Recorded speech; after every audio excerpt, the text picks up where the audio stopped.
नाही, आपण त्याचसाठी आज ही सभा ठेवली आणि मला उपसभापतींनी बोलवल्यानंतर मला असं वाटलं एक ऍक्टिव्हिस्ट म्हणून फक्त टीका करणंच माझं काम नाहीये, तर कन्स्ट्रक्टिव्ह सजेशन सुद्धा देणं किंवा सूचना देणं हे देखील माझं कर्तव्य आहे. म्हणून मी आज या मीटिंगसाठी उपस्थित होते, या सभेसाठी उपस्थित होते आणि मला फक्त एवढंच वाटतं की कुठल्याही प्रकारचं राजकारण न करता आयोगात अमुक गोष्टी ज्या चुकीच्या घडतायत त्या आत्ताच्या घटकेला आपल्याला सगळ्यांना मिळून ज्या ज्या चुकीच्या गोष्टी आहेत किंवा जे बदल करण्याची गरज आहे ते करण्यासाठी मी आज इथे उपस्थित होते. आणि मला खरंच नीलमताईंचे धन्यवाद मानायचे की त्यांनी एक एक सूचना लिहून घेतली आणि प्रत्येक सूचनेवर ते शेवटी बोलल्या सुद्धा.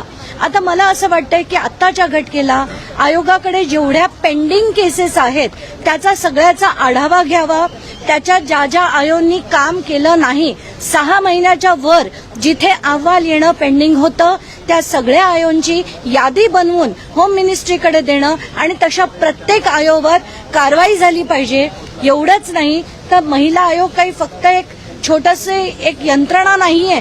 त्याच्यासाठी आत्ताच्या घटकेला ना धड बजेट आहे, ना धड सदस्य आहेत, ना धड कारवाई होतीये. असं असताना एक तर पहिला फंड उपलब्ध करून देण्यासाठी शासनाकडे आमदारांना वाटण्यासाठी विकास निधी अफाट 400, 500 कोटी वाटले जातात. पण आत्ताच्या घटकेला महिला आयोगाकडे फक्त जर 3 कोटीचं बजेट असेल पूर्ण महाराष्ट्रभरात तर ती महिला आयोग कसं काम करू शकणार आहे. कारण त्यांच्याकडे ठेवण्यासाठी पगार देण्यासाठी सुद्धा जर पैसे नसतील तर त्यांच्याकडनं कुठली अपेक्षा आपण देऊ शकतो. तर पहिलं म्हणजे शासनाला महिला आयोगाबद्दल सिरियस होण्याची गरज आहे. शासनाला अनेक गोष्टी जे त्यांनी मांडले, अनेकदा मांडले, त्याची आतापर्यंत हिअरिंग सुद्धा झाली नाहीये.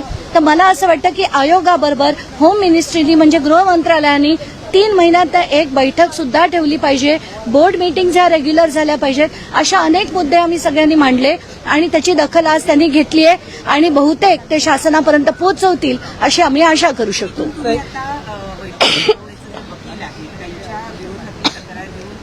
बार काउन्सिलकडे जात आहात, काय तुमचं म्हणणं आहे या प्रकरणामध्ये? त्यांची सनद रद्द व्हावी वकिलांची अशी तुमची मागणी.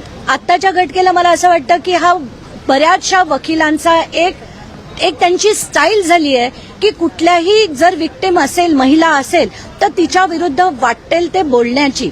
एवढंच नाही तर तिच्या समोर एखाद्या व्यक्तीला उभं करण्याची सुद्धा ताकद हे वकील ठेवतात. आणि तसंच एका प्रकरणात विपुल दुशिंग यांची माहिती माझ्याकडे आली. त्यानंतर मी ताबडतोब पुणे बार काउन्सिलचे जे अध्यक्ष होते, चेअरपर्सन होते, त्यांच्याशी मी बोलले सनद रद्द करण्यासाठी. त्यांनी मला सांगितलं की आत्ताच्या घटकेला फक्त महाराष्ट्र बार काउन्सिल हे करू शकतो. म्हणून आज मी त्यांची वेळ घेतली आहे. आता त्यांना पहिलं सांगणार आहे की यांच्यावर कारवाई ही तुम्हाला योग्य जी वाटेल. माझी तर अर्ज असाच आहे की त्यांची सनद रद्द व्हावी, पण तुम्हाला योग्य वाटेल ती कारवाई त्यांच्यावर झाली पाहिजे. म्हणजे याच्या पुढे महिलांविरुद्ध कोणी वाटेल ते बोलण्याची हिंमत नक्कीच करणार नाही.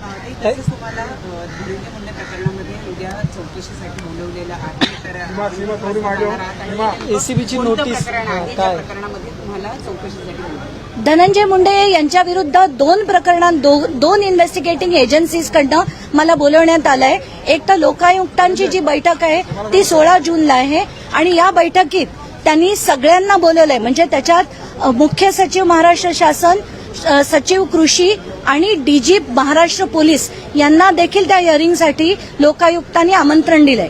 या व्यतिरिक्त काल रात्री माझ्याकडे अँटी करप्शन ब्युरोकडनं अचानकपणे एक ईमेल आली. 2 महिन्यापूर्वी मी जी कंप्लेंट केली होती त्याच्यावर मला 2 दिवसात तुम्ही हजर राहा असं सांगण्यात आलं. आज आता इथे बैठक होती म्हणून मला जाता आलं नाही, पण उद्या मी त्यांच्यापुढे जाऊन माझ्याकडे आहे नाही त्या सगळ्या गोष्टी, सगळे स्कॅम्स मी त्यांच्यापुढे मांडणार आहे. अँटी करप्शन प्रकरण आहे का ज्यात तुम्ही अॅग्रो प्रॉडक्ट खरेदी करण्याच्या संदर्भात जो भ्रष्टाचार तुम्ही उघडकीस आणला होता तेच हे प्रकरण आहे? आत्ताच्या घटकेला माझ्याकडे त्यांची 2 प्रकरणं आहेत आणि दोन्हीच्या दोन्ही ज्याच्यात अॅग्री स्कॅम हा मोठ्यात मोठा जो स्कॅम त्यांनी सरळ उघडपणे केलेला आहे त्याची माहिती देखील मी देणार आहे. ऑफिस ऑफ प्रॉफिटची देखील माहिती देणार आहे. पण अँटी करप्शन ब्युरोच्या ते अद्याप येत नाही म्हणून त्याबद्दल विशेष काही बोलणार नाही, पण कानावर नक्कीच घालणार आहे. पण आत्ताच्या घटकेला अँटी करप्शन ब्युरो काही विशेष काही करेल असं मला वाटत नाही, कारण महाराष्ट्र सदन घोटाळा असो, सिंचन घोटाळा असो, सगळ्याची चौकशी झाली, सगळ्यात चार्जशीट झाले होते. पण त्या चार्जशीटच्या केसेस जेव्हा क्लोज होतात तेव्हा आमच्यासारख्यांना असा प्रश्न पडतो की आपण लढतोय तर तो कशासाठी लढतोय. कालच विपश्यना केंद्रातून पाठवलेल्या शांती मिळाली आणि आता तुम्हाला चौकशीसाठी बोलवलं. त्यांना विपासना केंद्रातनं बाहेर आल्या आता जर मी धक्का दिला असेल तर तो मी दिलेला नाही. अँटी करप्शन ब्युरोची नोटीस मला काल रात्री प्राप्त झाली म्हणून मी माध्यमांना सांगितलं.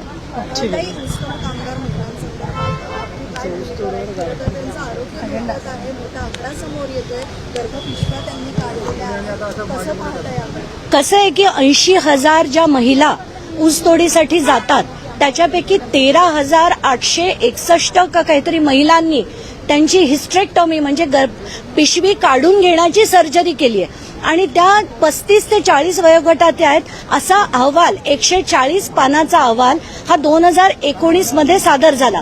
त्यानंतर असं ठरवण्यात आलं की बीडमध्ये या जेवढ्या महिला जातील तेवढ्या महिलांना सरकारकडनं नो ऑब्जेक्शन घेणं गरजेचं आहे सिव्हिल हॉस्पिटलकडनं. पण आत्ताच्या घटकेला बीड सोडून आजूबाजूच्या जिल्ह्यांमधनं हे केलं जात आहे. हिस्टेक्टॉमी सर्रास होत आहेत. आत्ताच्या घटकेला 843 नवीन अशी प्रकरणं आली आहेत. तर मला असं वाटतं पूर्ण मराठवाड्याच्या सगळ्या सिव्हिल हॉस्पिटल्सना त्या डायरेक्शन्स गेल्या पाहिजेत की कुठलीही महिला जर 35-40 कुठल्याही वयोगटाची असेल आणि जर गरज नसेल तर ती पिशवी काढण्याचे डायरेक्शन्स देण्यात येऊ नये. दुःख होतं की एखाद्या महिलेला तिचा इतका महत्वाचा असा अवयव काढून टाकेपर्यंत तिला ते लढावं लागतं, म्हणजे तिला ते करावं लागतं आणि तिला ते भाग पाडलं जातंय. त्याचं कारण असं की त्या जेव्हा ऊसतोडीसाठी जातात आणि जिथे जिथे त्या राहतात इतकी दयनीय परिस्थिती असते, त्याच्यात त्यांच्या पोटात दुखलं, सिव्हिल हॉस्पिटलमध्ये जाण्याची गरज पडली तर त्यांचा पगार सुद्धा कापला जातो आणि म्हणूनच हे सगळं होऊ नये म्हणून ते गर्भपिशवी काढून टाकतात. मला या गोष्टीची इतकी खंत वाटते की इतकं इन्सेन्सिटिव्ह असं कसं शासन असू शकतं आणि अशा गोष्टींवर तर पहिली कारवाई झाली पाहिजे, पण तसं होताना दिसत नाही.